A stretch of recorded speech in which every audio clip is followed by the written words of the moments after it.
Howdy, Yola. My name is Emily Guzman, and I'm from Roma, Texas. I'm an English major, double minoring in Latino, Latina, and Mexican American Studies, as well as history. The creative artifact, which I will be sharing with you today, will be an anthology of short stories, poems, and local history about my hometown entitled The Empathy Collection, though I'm still playing around with that. Together, they're going to tell the stories of Roma. This project will be about breaking down the homogeny of Mexican and Mexican Americans in the United States to show that we are more than what people believe us to be. I will be reading 3 pieces. The first as a prologue to my stories. The second is a legend my mother used to tell me and my sisters, which I will read in Spanish and then translate, ending with a poem about white privilege and cultural appropriation. What was once forgotten will now be remembered. If you were to leave College Station by heading off on Texas State Highway 21 until you reach Bastrop, took a quick left at Buc-ee's and then a right at the light, got off on the second exit and followed Farm Road 20 until you passed the railroad tracks in the small town of Bateman and turned left heading toward Lilling. If you kept straight until Elena, took a straight left right outside of town, and followed through to 3 Rivers, took another dizzying left towards George West and a right once there, headed toward Freer on US Highway 59, drove straight for an hour past the checkpoint in Hebbronville, and took a left on the corner where the DPS trooper is stationed in Granado. Drove straight until you hit US Highway 83. Then, after the red light turned green, turned right, drove for another 10 minutes, you'd reach Roma in about 6 hours, only if you didn't stop to eat along the way. Roma's a small town, straddling 2 nations, embodying a culture uniquely its own. I don't bother to correct anymore people's misconceptions of which side of the Rio Bravo Roma is on, because even though I was not from Mexico, and I'm not a Mexicana, it was my backyard to explore, just as much then as it is now. I spent my childhood trying to distance myself from my surroundings. Every other weekend, when I was still in elementary school, we'd go across the river to the house my mom grew up in and have a carne asada. The adults would sit under the shade of the small shack leaning against the house, while the boys and my older sister played soccer. I stayed inside my grandma's room, the only one in the house with an AC unit, watching my younger sister play dolls with her cousin. We both struggled to understand them, and I still do sometimes. Spanish was foreign to me, no matter how close I was to it. It was my mother's language, and yet I couldn't grasp it. I was lucky she knew a bit of English. She learned it for the convenience of my sisters and me. I hated sleeping over at my cousins' houses in Mexico, without AC, without cable television, without my mommy to translate everything for me.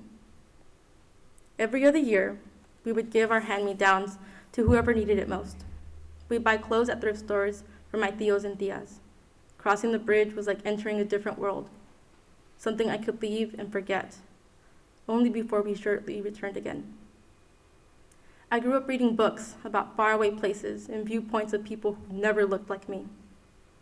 I read of characters who lived in suburban, affluent areas, of people who had blonde hair and blue eyes and pale skin and traveled out of the country, claiming vacation time even when it wasn't summer. Because of this, I grew up thinking that since I knew their world, I would survive in it. So I left Roma. I started classes here in the fall of 2016. My first day at college started in an English classroom. There, I was to read books written by a white man, taught by a white man, surrounded by white people. I chose to attend a predominantly white institution as a way to find myself outside of my culture, and was suddenly only viewed as the manifestation of itself. A few months later, Donald Trump would become elected president of the United States. And I realized, only then, how much I missed home, the place I was raised, the place where there was a multitude of stories, the place where people switched languages as fast as my mother flipped tortillas with her bare hand on the comal. Home was referred to as a battleground of narcotics by so many of my university classmates, the land of drug dealers, criminals, and rapists by our very own president.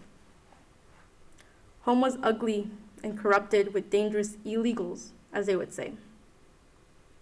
And even though I lived less than a mile from the river, even though our varsity mariachi sang for Obama my junior year of high school, even though I lived there my whole life and knew San Antonio was not a part of South Texas, even though I went home last weekend and the week before and the week prior. My personal experiences were not enough to change bigoted misconceptions, and I don't know if they ever will be. My stories, like so many others, are disregarded. What they can't see is there are stories hidden in the town, found in cracks of concrete and in potholes on the roads after long rains. There are stories inside small houses crowded with one too many family members, hidden behind front porches overshadowed with potted plants, either in clay or tire wheels. There are stories that you can follow across the suspension bridge into Ciudad Miguel Alemán, nested underneath the shade of El Centro. The stories in this collection are real, some more than others. Roma's stories need to be told, and I hope that you're ready to listen.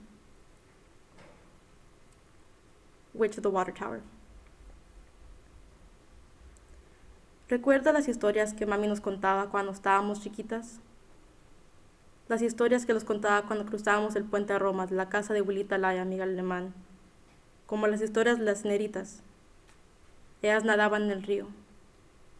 Ellas nos iban a cachar y ayudar a la orilla. Y nos apoyábamos en la cerca del puente. Y nos caíamos. Espera, ¿te recuerdas cuando teníamos a la bruja que mamá nos decía que estaba abajo y que nos iba a llevar a la torre de agua? Nos agachábamos atrás de los asientos de mami y papi, temblando de miedo. Mami nos decía que si las brujas nos viera, ella nos iba a llevar con ella, arriba en su escobe a la torre, que allí ella nos iba a aislar de todo el mundo. Nos quedaríamos en su torre para siempre.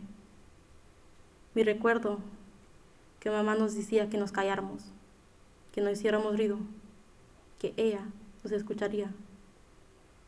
Y yo recuerdo el enojo que sentía cuando no me dejaba cruzar al asiento de enfrente para estar con ella. Ella siempre me decía que era la única manera donde ella no me podía proteger. Do you remember the stories Mommy would tell us when we were little girls? The ones she would tell us when we crossed the bridge coming home to Roma from Grandma Laya's house in Miguel Alemán. Like the stories of the mermaids. They swam in the river. They were to catch us and help us to shore if we leaned against the chain-linked fence on the bridge and fell below. Wait, do you remember when we would fear the witch that Mom told us lived in the water tower? We ducked down behind Mom and Dad's seats, trembling with fear. Mommy told us that if the witch were to see us, she would take us with her, up on her broom, to the water tower. That there, she would isolate us from the whole world. That we would stay in the tower until the end of time. I remember that Mama used to tell us to be quiet, to not make noise, that she would hear us. And I remember the anger I felt when she did not let me cross to the front seat to be with her. She would always tell me that it was the one place where she could not protect me. They love when I speak Spanish. Aman cuando hablo español. They love the way my R's roll off my tongue, smoothly, while they struggle to pronounce our names correctly. They love to hear me say my ñes and my ayes the way my mother taught me. They love the way I speak, compliments con doble sentidos, loud voices imposing their views of me in their eyes. I am exotic. They love learning our language only to butcher it, commodifying nuestra cultura, stripping the traditions from our aesthetic, laughing at my mother and her broken Ingles. They hide their awes with protest to un lenguaje that feels at home within my mouth, resting sharply on my tongue. The place they cannot ever colonizar. They love to look at my bilingualism as a threat, gatekeeping the spaces in which I am allowed to speak, picking out the words they find appropriate only for them to appropriate. They love to speak over my words, correct my mispronunciations, calling me slow while my brain is thinking in two dialects, my mind on two different wavelengths. They love to spark the anger in me, love to hear me say my vulgarities. But my mother reminds me that their comentarios cannot hurt me. Ellos no me avergonzarán a borrarme, porque mis palabras siempre serán mías, y yo no regalaré mi voz a los que no me quieren escuchar. Thank you.